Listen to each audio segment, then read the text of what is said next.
चलो तो पहले काम करते हैं, let's recap this chapter first. जो प्रीवियस पार्ट में है, पार्ट 1 में या पार्ट सेकंड का, फर्स्ट और सेकंड पार्ट का, अभी हम क्या करेंगे, इस पर रिकैप करेंगे कि अभी तक हमने क्या क्या पढ़ा है फर्स्ट और सेकंड पार्ट में। और ये लास्ट पार्ट है, दैट इज पार्ट थर्ड है, ठीक है। हमने देखा अभी तक, हमने सेक्टर्स ऑफ इकोनॉमी में देखा है कि 3 सेक्टर्स है, प्राइमरी, सेकेंडरी और टर्शियरी। और हमने प्राइमरी सेक्टर में ये देखा कि जो भी रॉ मटेरियल है वो सब प्राइमरी सेक्टर में आएंगे। सेकेंडरी सेक्टर में हमने देखा कि मैन्युफैक्चरिंग क्या होती है, ठीक है। मैन्युफैक्चरिंग, ये रॉ मटेरियल की मैन्युफैक्चरिंग सेकेंडरी सेक्टर में आएगी। इंडस्ट्रीज, ये सारी चीज़ें इस पे आएंगी। और लास्ट में है टर्शियरी सेक्टर, इस पर ये क्या है, एक सपोर्ट सिस्टम प्रोवाइड करता है प्राइमरी और सेकेंडरी सेक्टर को, ठीक है। फिर हमने इसको डिटेल में देखा, कुछ एग्जांपल्स देखे, ठीक है, लास्ट चैप्टर, लास्ट जो पार्ट्स थे। फिर sectors in India, same thing हमने देखी कि इंपॉर्टेंस ऑफ टर्शियरी सेक्टर क्या है। टर्शियरी सेक्टर हमारे देश के लिए क्यों इंपॉर्टेंट है और सबसे ज़्यादा कंट्रीब्यूट कर रहा है इन टर्म्स ऑफ फाइनेंस, ठीक है, फाइनेंस के हिसाब से या पैसे के हिसाब से, मॉनेटरी वैल्यू के हिसाब से भी जो है टर्शियरी सेक्टर क्या कर रहा है इंडिया में, बहुत ज़्यादा कंट्रीब्यूट कर रहा है जीडीपी। फिर हमने देखा under employment and disguise employment या अनएम्प्लॉयमेंट की बात देखी। डिसगाइज अनएम्प्लॉयमेंट क्या होता है, ये जब ज़रूरत से ज़्यादा लोग क्या करें, किसी एक पर्टिकुलर काम को करते हैं, ठीक है, जबकि उनकी ज़रूरत भी नहीं है। कोई काम 2 लोगों में हो सकता है, लेकिन फिर भी एंगेज में कितने लोग हैं, 5 लोगों का है, तो इसका मतलब जो 3 लोग हैं वो क्या है, एक्स्ट्रा है, ठीक है। तो दैट इज डिसगाइज अनएम्प्लॉयमेंट, ठीक है। Ways to create more employment, कौन कौन से तरीके हैं जिससे हम एम्प्लॉयमेंट को और ज़्यादा बढ़ा सकते हैं, कैसे हम जनरेट कर सकते हैं, ठीक है। तो ये सारी चीज़ें हैं, कुछ पॉइंट, जैसे गवर्नमेंट पॉलिसीज बनाए, इंडस्ट्रीज बनाए रूरल एरियाज के अगल बगल, ठीक है। ट्रांसपोर्टेशन में इन्वेस्ट करे गवर्नमेंट, ठीक है।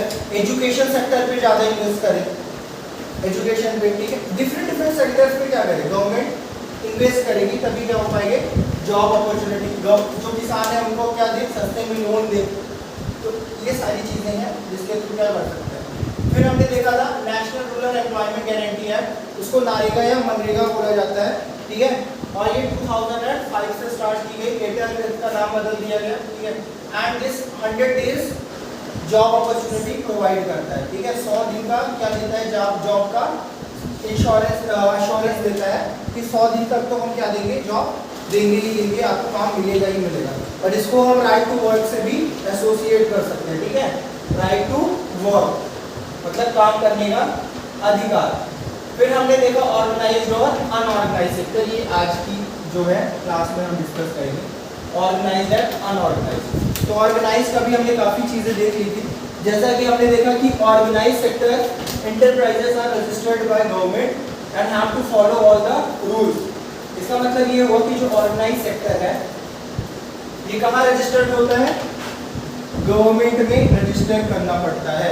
जैसे कोई स्कूल है, कोई कॉलेज है, या कोई बड़े बिजनेसमैन की या बिजनेस इंडस्ट्रीज है, वो सब गवर्नमेंट में क्या रहती है, रजिस्टर्ड रहती है, ठीक है। जैसे स्कूल में आपने सुना होगा affiliated by CBSE, affiliated by MP board, तो इसका मतलब क्या है, उसका एफिलिएशन कहाँ से मिला है, सीबीएसई से मिला है, मतलब रजिस्टर्ड है सीबीएसई के अंदर। और जितने भी नॉर्म्स हैं, रेगुलेशंस हैं, वो सब किसका मानना पड़ेगा, सीबीएसई का, उन सारी स्कूल्स का।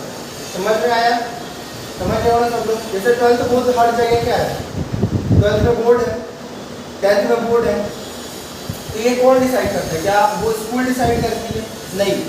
अगर एफिलिएटेड है तो सारे रूल्स एंड रेगुलेशन किसके मानेगी, सीबीएसई के मानेगी। जब सीबीएसई के मानेगी तो इसका मतलब क्या हो गया कि रजिस्टर्ड इन गवर्नमेंट के अंडर में रजिस्टर्ड, क्योंकि सीबीएसई किसका डिपार्टमेंट है, गवर्नमेंट का ही डिपार्टमेंट है। फिर वर्कर्स हैव जॉब सिक्योरिटी, इस पे क्या होती है, जॉब सिक्योरिटी होती है, ऐसा नहीं कि कभी भी किसी को निकाल देंगे, there is the job security. फिर क्या है, पेंशन भी मिलते हैं रिटायरमेंट में, ठीक है, जिसको आप पीएल से जोड़ सकते हो। आजकल पेंशन नाम का कुछ होता नहीं है, 2003 के जो 2003 है, ठीक है, 2003 के बाद जितने भी अगर गवर्नमेंट एम्प्लॉयज़ भी हैं उनकी भी पेंशन बंद कर दी गई। अब उनको लास्ट में बल्क में अमाउंट मिलता है, जो पीएफ में इनका क्या होता है, हर महीने पीएफ में जो अमाउंट कटता जाता है वो बल्क में उनको लास्ट में जब वो रिटायर होते हैं मिलता है, पेंशन नहीं मिलती है। पेंशन क्या होती है, रिटायरमेंट के बाद जो गवर्नमेंट एम्प्लॉयज को मिला करती थी पहले। नहीं, पेंशन डायरेक्ट मिलती है, काटते नहीं, ठीक है। जैसे पीएफ, सैलरी में पीएफ कटता है, पेंशन में कोई सैलरी पीएफ नहीं करता, ठीक है। अब वो तो बेचारा पेंशन 65 ईयर के बाद उसको मिल रही है, रिटायरमेंट के 62 साल 65 साल के बाद मिल रही है, तो अब उसका पीएफ काटेंगे तो कब वो यूज करेगा बेचारा, ठीक है। 80 साल के बाद, मान लो 80 साल तक अनफॉर्चुनेट, समझ रहे। चलो फिर है officers have good working condition and safe environment. जो काम करने वाले हैं उनके लिए अच्छी वर्किंग कंडीशन दी जाती है और इन्वायरमेंट सेफ रखा जाता है। मान लो जैसे कोई भी इंस्टीट्यूट में आप काम करने जाओ, जैसे आईटी कंपनी में जाओ, तो सेफ इन्वायरमेंट ना हो, जैसे पंखा गिर रहा है, बॉम्ब फूट रहे हैं, ठीक है, सिक्योरिटी इशू है, ठीक है। बस्तर वगैरह के एरिया में आप आईटी कंपनी खोले हो, पता चला घुस गए, डकैत घुस गए, तुम्हारा लैपटॉप उठा लेगा, तुमको ही उठा लेगा, फिर क्या करोगे। तो सेफ इन्वायरमेंट होना चाहिए। या मान लो ऐसा हो कि वायर सारी खुली हुई है, ठीक है, इलेक्ट्रिक वायर, क्या सेफ इन्वायरमेंट है? सेफ्टी फीचर्स नहीं, आग लग गई, ठीक है, लैपटॉप में कोडिंग कर रहे हो बैठ के, लैपटॉप ही जलने लग गया, करो कोडिंग, सेफ्टी कंडीशन है? नहीं है, ठीक है। दूसरा है सेफ्टी कंडीशन, वर्किंग कंडीशन क्या होनी चाहिए? सेफ इन्वायरमेंट होना चाहिए वहाँ पे। चलो अगला है people have fix amount of working hours. या वर्क आवर्स क्या होना चाहिए? यहाँ का फिक्स होना चाहिए, टाइमिंग डिसाइड रहता है कि 9 से 5 बजे तक जो है, ठीक है, तो यही टाइम रहेगा। अब ऐसा नहीं होगा कि आपको 9 से 10 बजे, सुबह 9 बजे बुलाया और शाम को 9 बजे छोड़ रहे हैं, ठीक है। कंडीशंस होती है उसमें बुला लेते हैं, ऐसा नहीं है, बट द थिंग इज कि फिर भी फिक्स टाइम रहता है, ठीक है। हॉलीडेज रहते हैं, पेड हॉलीडेज मिलते हैं, मैंने बताया तुमको पेड हॉलीडेज मिलते हैं, प्रोविडेंट फंड, ठीक है, पीएल और सीएल की बात है, दैट इज पेड लीव और कैजुअलिटी लीव। आप कुछ बीमार हो जाते हो या कहीं आपको अर्जेंट में जाना होता है, ऑन दैट केस आपको क्या मिलता है? पीएल या सीएल मिलता है। समझ में आ गया? चलो आगे बढ़ते हैं। तो ये हो गया किसका? दिस इज ऑल अबाउट, ठीक है, this is all about organised sector. Organise sector में क्या क्या आ गया? गवर्नमेंट जॉब हो गई, जितनी भी गवर्नमेंट की जॉब्स हैं, जितनी भी स्कूल्स हैं, बैंक्स हैं, कॉलेजेस हैं, ठीक है, ये हर जगह क्या होगा? फॉलो किया जाएगा। अब आ जाते हैं अनऑर्गेनाइज सेक्टर में। अनऑर्गेनाइज सेक्टर क्या होता है? पहला बात, जितना वहाँ पे आपने देखा था उसका सब अपोजिट। पहली चीज, कोई रजिस्ट्रेशन की जरूरत नहीं, नॉट रजिस्टर्ड, किसी भी गवर्नमेंट के अंदर रजिस्ट्रेशन की जरूरत नहीं है। फिर क्या है? Workers don't have job security. भाई अगर मजदूर आपने घर पे बुलाया है आपने, ठीक है, कोई काम करवा रहे हो, कोई लेबर है या वर्कर है, आपने घर पे उसको बुलाया है, आपका घर बना रहा है, तो क्या उसको गवर्नमेंट या गवर्नमेंट के अंदर रजिस्टर होने की जरूरत है?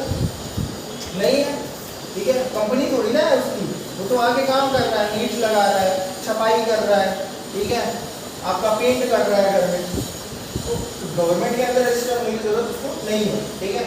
तो एक चीज हो गई आपकी not registered in the government.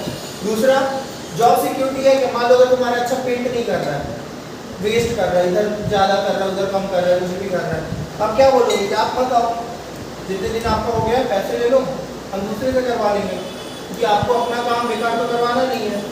That is one. तो जॉब सिक्योरिटी है क्या उसके पास कि नहीं भैया आपने बोला था तो पूरा घर मैं ही पोतूंगा, ठीक है, पूरी पेंटिंग मैं ही करूँगा, तो आप निकाल नहीं सकते मुझे, बोल पाएगा? नहीं बोल पाएगा। सही से करे तो सिक्योरिटी सही से टर्म्स एंड कंडीशन में हो जाए ना कि मान लो अच्छा नहीं करता, मतलब प्राइवेट में कुछ भी सही से करे से कुछ नहीं होता है, ठीक है। प्राइवेट में अगर आप जॉब कर रहे हो, reality, true reality of private sector is what, जब तक तुम्हारा जो एम्प्लॉय, जैसे कह सकते हो, जब तक तुम्हारा जो बॉस है या उस कंपनी का या तुम्हारी हायरार्की है वो तुमसे खुश है, तब तक तुम्हारा काम अच्छा है, चाहे तुम लेट के काम करो, चाहे बैठ के करो, चाहे सो के करो। बट अगर तुम्हारी हायरार्की तुमसे खुश नहीं है, ठीक है, उनको किसी और का काम अच्छा लग रहा है, तुम्हारा नहीं अच्छा लग रहा है, तो तुम कितना भी अच्छा काम कर लो उससे कोई फर्क पड़ता नहीं है। That is called private sector. And public sector या गवर्नमेंट सेक्टर में यही प्रॉफिट है, कोई हायरार्की वायरार्की वहाँ पे ज़्यादा, तुम्हारे पास जॉब सिक्योरिटी है, एंटी वायलेंस ऐसा भी ना करो कि तुम करप्शन करने लग जाओ, ठीक है, अपनी पोस्ट का मिस यूज करो, अनटिल अनलेस इस तरह की चीज़ें ना करो तो जॉब सिक्योरिटी है गवर्नमेंट सेक्टर में। प्राइवेट में कोई जॉब सिक्योरिटी नहीं है। आप कंपनी के सीईओ हो, ठीक है, चीफ एग्जीक्यूटिव ऑफिसर भी हो, सीईओ हो, तब भी आपके पास जॉब सिक्योरिटी नहीं है। सीईओ कौन होता है भाई? जो कंपनी का मालिक है उससे जस्ट नीचे की पोस्ट है ना। पूरी कंपनी का ऑपरेटिंग कौन देख रहा है? सीईओ देख रहा है। ट्विटर के साथ क्या हुआ था? ट्विटर का जो सीईओ था क्या हुआ? जैसे ही एलन मस्क ने खरीदा, सीईओ क्या कर दिया? हटा दिया, ठीक है। तो जॉब सिक्योरिटी है उसके पास, जबकि कितने हाई लेवल का वो क्या था? एम्प्लॉय था, सीईओ ही था। चलो आगे बढ़ो। People sometimes have to work in a dangerous work environment without safe equipment. जैसे आपने देखा होगा स्कैवेंजर्स होते हैं, ठीक है, सफाई करने वाले जो टैंक्स वगैरह साफ करते हैं, ठीक है, नालियाँ साफ करते हैं, क्या इनके पास सेफ्टी इक्विपमेंट्स रहते हैं? कुछ बिना सेफ्टी इक्विपमेंट से बेचारे काम करते रहते हैं। तो ये भी क्या है? Unorganised sector. फिर क्या है? People don't have fixed work hour. कोई फिक्स्ड वर्क आवर नहीं है। जब भी जो मालिक है उसको करवाना होगा, एक्स्ट्रा टाइम भी करवाएगा और कोई भी एक्स्ट्रा पैसे उसके नहीं देगा, एक्स्ट्रा पैसे नहीं देगा। कोई पेड लीव नहीं भाई। 10 दिन के लिए वो काम पे आ रहा है तो 10 दिन का आप पैसा दे रहे हो। मान लो 10 दिन में कोई एक दिन वो नहीं आया तो क्या उसका पैसा दोगे? नहीं दोगे। आपको उसको क्या होना पड़ेगा? नेक्स्ट डे 11वें दिन आना पड़ेगा ताकि वो कंपनसेट कर सके। समझ लो, that is for no paid leave. Holidays कोई नहीं मिलेंगे उसको, ठीक है। सिकनेस की वजह से मान लो बीमार हो गया, नहीं आया, तुम बोलोगे नहीं आया तो कोई दिक्कत नहीं, पैसे तुमको उस दिन के नहीं मिलेंगे। That is for unorganised sector. क्या बात समझ में आ गई? अच्छे से आ गई? चलो अब आ जाते हैं आगे। How to protect the unorganised sector. Unorganised, ये क्वेश्चन आया था, इस साल भी आया था शायद सीबीएसई में। तो ये जो क्वेश्चन है कि how to protect the unorganised sector. Unorganised sector को आप कैसे प्रोटेक्ट करोगे? अब प्रॉब्लम कहाँ पे है? ऑर्गेनाइज सेक्टर में क्या अनऑर्गेनाइज सेक्टर में? अनऑर्गेनाइज में ना तो पेड लीव मिल रही है, ना तो तुमको प्रॉपर सेफ इन्वायरमेंट मिल रहा है, वर्किंग आवर्स आपका फिक्स नहीं है, ठीक है, कोई रूल्स एंड रेगुलेशन कंपनी के फॉलो नहीं हो रहे हैं गवर्नमेंट के, ठीक है। तो प्रॉब्लम कहाँ पे आ रही है? अनऑर्गेनाइज सेक्टर में। तो जब अनऑर्गेनाइज सेक्टर में इतनी सारी प्रॉब्लम्स आ रही हैं तो हम इसका कैसे एक तरह से क्या कर सकते हैं? इसको इम्प्रूव कर सकते हैं, ठीक है, इसको कैसे बचा सकते हैं? तो rural areas, urban areas and backward community, तीन का अलग अलग बनाया है। तो सबसे पहले हम देखेंगे रूरल एरियाज में हम क्या क्या कर सकते हैं। तो अनऑर्गेनाइज सेक्टर को बचाने के लिए हम क्या क्या कर सकते हैं? पहला, small and medium farmers can be supported by timely and adequate delivery of seeds. जो किसान है उसको किस किस चीज़ की जरूरत है? हाँ, सीड की, चीप लोन्स की, स्टोरेज फैसिलिटी। बहुत सारे गेहूं उसने उगा लिया है, ठीक है, अब बेचारे का घर ही है 3 कमरे का, तो उसमें गेहूं भर देगा तो रहेगा कहाँ? उसको क्या चाहिए? स्टोरेज फैसिलिटीज चाहिए, ठीक है, गुड मार्केट चाहिए। उगा तो लिया उसने, बट अब देख रहा है कि उसको जो बेचना है, गेहूं बेचना है, उसके लिए उसको जाना पड़ेगा फ्रांस। बेच पाएगा? मार्केट चाहिए ना। बोले मुंबई में जाओ बेच रहा है, जितने का उसका जितना उसका उगाया नहीं उससे ज़्यादा क्या हो जाएगा? लॉस हो जाएगा ना, किराया ही लग जाएगा। तो मार्केट फैसिलिटीज प्रोवाइड करनी चाहिए। ये किस एरिया का है? रूरल एरियाज, ठीक है। रूरल एरियाज में आप इस तरह से अनऑर्गेनाइज सेक्टर को क्या कर सकते हो? प्रोटेक्ट कर सकते हैं। रूरल एरिया में सबसे बड़ा एग्जाम्पल क्या है अनऑर्गेनाइज सेक्टर? एग्रीकल्चर। कोई रूल्स रेगुलेशन नहीं भाई, किसान है अपने खेत में काम कर रहे हैं, दूसरे के भी खेत में काम कर रहे हैं, तो कोई गवर्नमेंट रूल लग रहा है यहाँ पे कि किसान 6 बजे आएगा और शाम को 4 बजे चला जाएगा? ऐसा कुछ होता है क्या? जब तक काम होता है तब तक इशारा करता है। चलो अर्बन एरियाज में देखते हैं। Labours and small industries can be supported with good labour laws. Good labour laws ये क्या होते हैं? देखो होता क्या है कि जो कंपनीज वगैरह होती है ना, जो फैक्ट्रीज होती हैं, जो प्लांट्स होते हैं, बड़े बड़े इंडस्ट्रीज होती हैं, उसमें क्या होता है? जो लेबर्स होते हैं, जो वर्कर्स होते हैं वहाँ, उनको क्या किया जाता है? बहुत ज़्यादा एक्सप्लॉइट किया जाता है, बहुत ज़्यादा काम करवाया जाता है, ठीक है। काम करने वाले कौन है?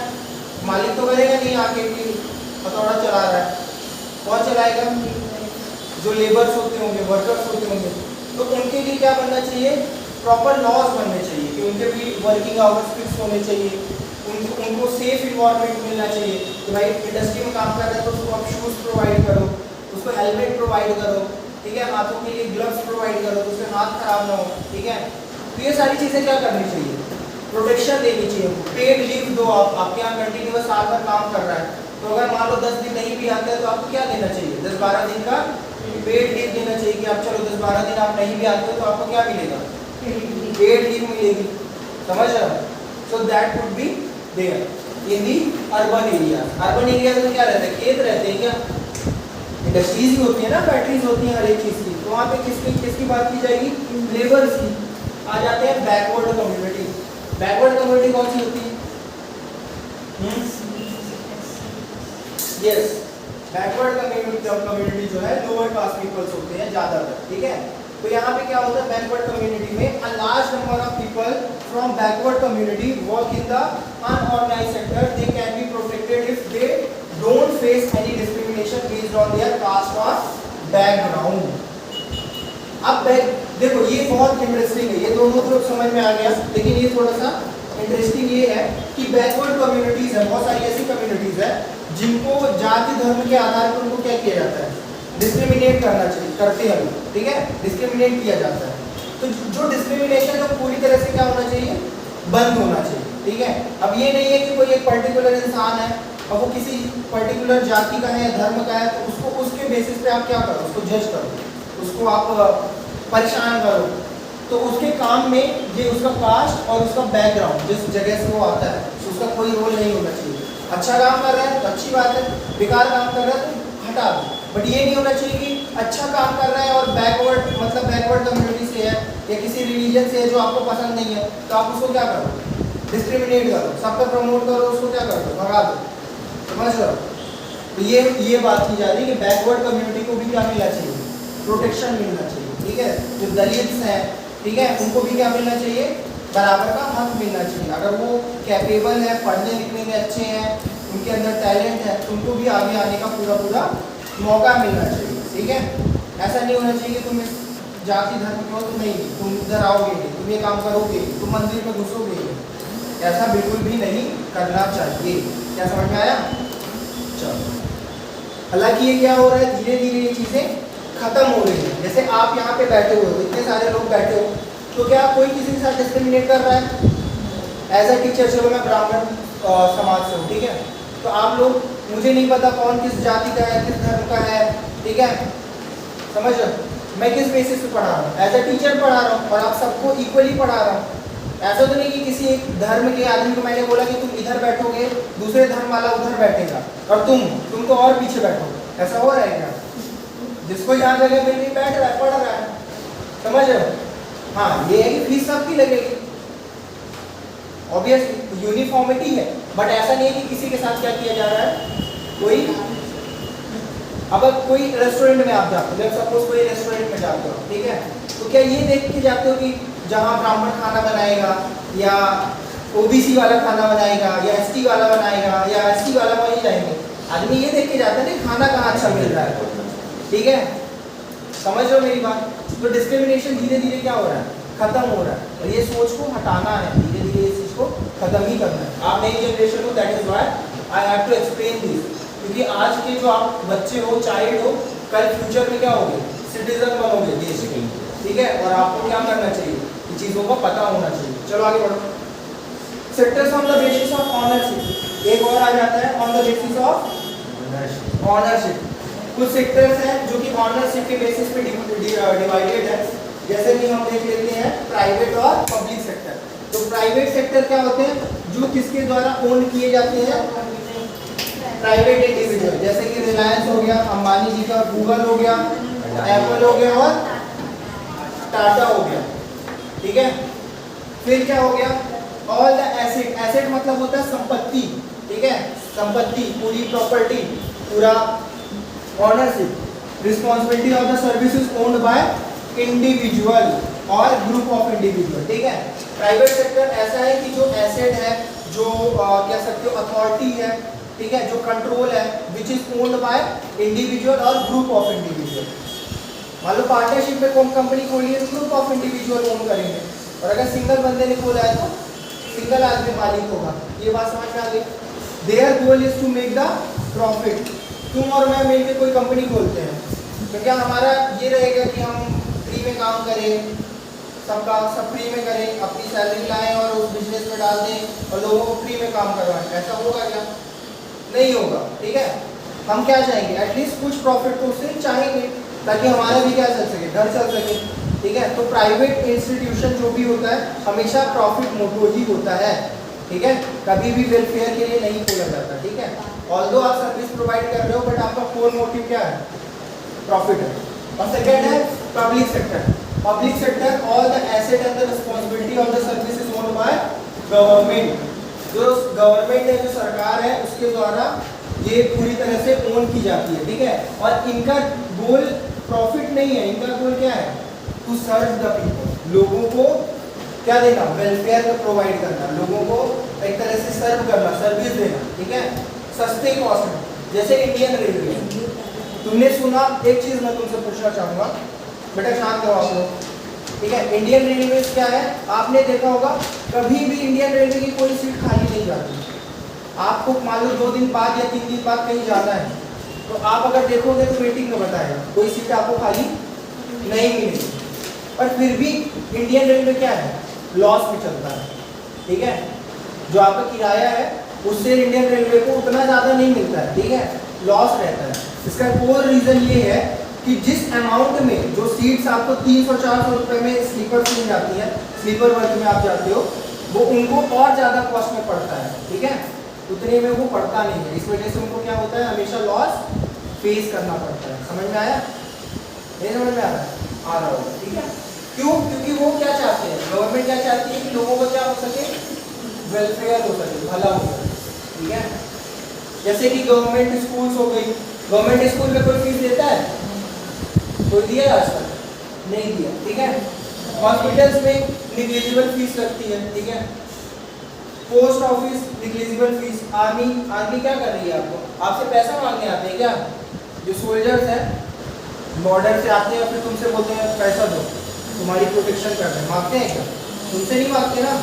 तो ये क्या है, ये सब वेलफेयर के काम करते हैं। ठीक है, लोगों की भलाई के काम करते हैं। That is it. चलो एक क्वेश्चन है यहाँ पे, क्वेश्चन देखते हैं। बोल रहा है why basic facilities like water, ठीक है, water supply, railway, health etcetera are the part of public sector and not the private sector. बहुत अच्छा क्वेश्चन है, आप लोगों में से किसी से पूछता हूँ मैं, चलो आप बताओ। हेल्थ सेक्टर हो गया, एजुकेशन सेक्टर हो गया, ठीक है, रेलवेज हो गई, जैसे मैं भी बता रहा था, ये सब क्यों गवर्नमेंट के अंडर में रहती है ज़्यादातर? ये पब्लिक सेक्टर बेसिकली सबके लिए मतलब इम्पोर्टेंट है, मतलब एसेट है। एग्जैक्टली, नहीं एसेट तो है बट ये ऐसी चीज़ें हैं कि ये बेसिक फैसिलिटीज हैं। ठीक है, बेसिक क्या है, रिक्वायरमेंट है, और बेसिक रिक्वायरमेंट क्या है, खाना, हेल्थ, ठीक है, एजुकेशन, लोगों की सेफ्टी, ठीक है, रेलवेज, एक जगह से दूसरी जगह ले जाना, ट्रांसपोर्टेशन जिसको बोलते हैं। ठीक है, तो ये सारी चीज़ें बहुत बेसिक चीज़ें हैं, और बेसिक चीज़ें और बेसिक फैसिलिटीज ही प्रोवाइड करवाना किसका काम है, गवर्नमेंट का काम है। अगर मान लो तुम बहुत ज़्यादा महंगा कर दो हॉस्पिटल्स, गवर्नमेंट हो ही ना, प्राइवेट हो, तो बताओ जो गरीब है बेचारा, जो बीमार है, वो कभी इलाज करवा पाएगा? प्राइवेट हॉस्पिटल्स में आजकल क्या हाल है, जैसे ही आप घुसते हो 5,000 रुपये ले लेते हैं। पूछो किस बात, घुसे हो ना हॉस्पिटल, कैसे घुसे, 5,000 दो, फिर तुरंत आपको लिख देगा 4-5 टेस्ट लिख देगा। ठीक है, बोल दो अरे मेरा तो यहाँ पे कट गया था ना, तो वो तो मैं टीचर लगवाने आया हूँ, डिटॉल से क्लीन कर दो, पट्टी लगा। बोले नहीं, बोलेंगे नहीं इसकी हड्डी टूट सकती है अंदर, अरे लेकिन मेरा तो ब्लेड लगा, नहीं एक्सरे होगा तुम्हारा। ठीक है, फिर क्या होगा, सोनोग्राफी भी होगा, एक्सरे भी होगा, एंडोस्कोपी होगा, सब होगा। ठीक है, और फाइनल में दवाई लिखेंगे, और दवाई भी कहाँ मिलेगी, मेडिसिन वहीं मिलेगी, बगल के और दूसरी जगह नहीं मिलेगी। बोलेंगे बगल से ले लो दवाई, तो दवाई हो जाएगी 5-6 हज़ार रुपये की। ठीक है, फिर तुम सोचोगे कि इससे अच्छा मैं घर जाकर हल्दी लगा लेता। ठीक है, ये प्रॉब्लम है, because these things are require spending large amount of money. इन सब में बहुत ज़्यादा क्या होता है, पैसे की ज़रूरत पड़ती है। अच्छा तुम ये बताओ, भले ही अंबानी बहुत मतलब अमीर आदमी है, ठीक है, बट पूरे इंडिया में बोल दो कि रोड बनवाना है तुमको, पूरे इंडिया में, तो बोलेगा कि क्यों बनवाऊँ मैं, मेरा काम थोड़ी ना, सरकार का काम है ये, ठीक है, क्योंकि इसमें बल्क में पैसा लगता है। प्राइवेट इंडिविजुअल यहाँ पे रोड प्ले नहीं करेंगे, ठीक है। आप रेलवे हो गया, वाटर सप्लाई, बोल दो अंबानी को पूरे इंडिया को वाटर सप्लाई करेगा, बोलेगा कि ये कौन सी बात है, ठीक है, लेकिन गवर्नमेंट का काम है, गवर्नमेंट, क्योंकि इसके लिए लार्ज स्पेंडिंग चाहिए, रोड बनवाने के लिए 2-4 हज़ार करोड़ नहीं चाहिए, बहुत ज़्यादा बल्क में चाहिए, ठीक है, लाखों बिलियन ट्रिलियन चाहिए, ठीक है, दैट इज, ठीक है, हेल्थ में भी ऐसे ही है। तो ये इस वजह से इनको ज़्यादातर कौन करता है, लार्ज स्पेंडिंग की जरूरत पड़ती है, इसलिए जो गवर्नमेंट है वो इन सारी फैसिलिटीज को प्रोवाइड करती है। और दूसरा, private sector won't provide these things at the reasonable cost, जो मैंने सेकंड वाला पहला पॉइंट बोला था, ये सस्ते में नहीं देंगे, ठीक है। रोड में चलोगे, पता चला तुमको ऐसा चार्ज कर दे, तुम्हारे उसमें गाड़ी में मीटर लगा दो, ठीक है, जितने किलोमीटर जाओगे उतना चार्ज कटता जाएगा, हर 1 किलोमीटर का 2 रुपये कटेगा। अगर अंबानी का रोड बनवाता तो क्या होता है, मीटर लगा देता तुम्हारे गाड़ी में, ठीक है, जैसे ही गाड़ी निकलती मैसेज आने लग जाता, 1 किलोमीटर का 2 रुपये कट जाता, ठीक है। जब उतरते तुम्हारा हाथ लॉक हो जाता है, जब तक तुम पैसा नहीं पे करोगे तो उतर ही नहीं पाओगे गाड़ी में, ठीक है, हो जाए सिस्टम है भाई। तो ये प्रॉब्लम है प्राइवेट और पब्लिक सेक्टर में। रेलवेज में ऐसा हो जाता है कि तुमको 10,000 रुपये लगेंगे, यहाँ से जाना है इंदौर से, अगर दिल्ली जाना 10,000 रुपये लगेंगे, किसका, थर्ड एसी का, सर नहीं जनरल का, ठीक है, इस तरह से होगा। समझ में आया? प्राइवेट चाहिए तुमको कि सरकारी चाहिए?